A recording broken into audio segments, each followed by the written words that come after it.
Ah mening ana yurtim. Qalamda ve diplomasiyada nazokat mutallib.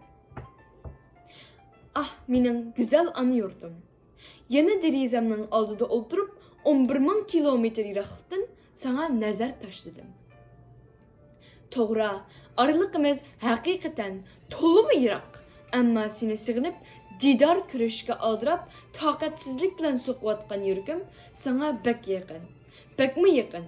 Her vaqt sen bilan billa. Yilimi esimda.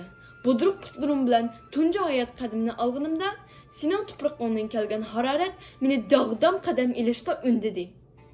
Hayyusi bilan so'zilib yotgan tog'laring menga ishonchi bersa, ko'kda qashqan qarg'aylaring menga jasorat beradi.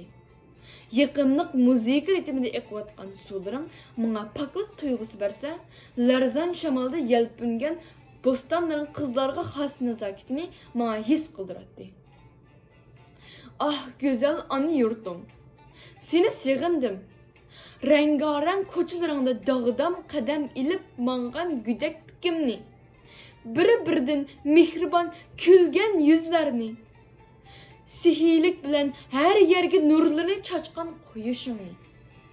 Savri chekiga yetgandek sharildab yoqqan yomg'irlaringni. Ayrılışqa qiyolmay, ko'zlarini qisib, kechalarini yo'ritib o'tgan yulduzlaringni. Dimaklarni g'idiqlatib, to'q qo'saqnimi ochirib o'tadigan lazzatli taomlaringni. O'z ona tilida diduqlamasdan vichirlashadigan joni-jon do'stlarimni. Oltinga tegishmas bebaho ona tilimni ajoyib sig'indim. Ah jinim ana yurtim. Sana bo'lgan sig'inishimni tilim bilan ifodalashga ojizlik qilyapman.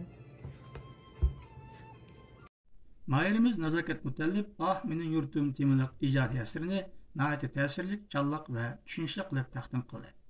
Nazokat Mutallib yurtimizni sig'inishni mazmun qilgan bu nutqida yurtimizning hayvatlik tog' daryolarini, keng ketgan o'rmonliqlarini, bepoyon cho'llarini, sirli qum barxanlarini, suzlanliklarini, ratlik ve pakiz ko'chalarini, oq ko'ngil insonlarini, sabiy ve umoq bolalarni stilistik vositalardan o'qitish usulini ishiltish orqali obrazlik suratlab berib, o'z asrining ijodiy ve adabiy qiymatini texmo oshirdi.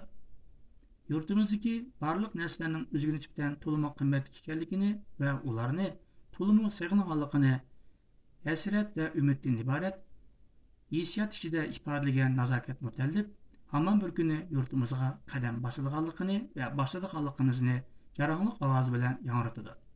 Nutqini o'zgacha adabiy janr bilan tayyorlagan.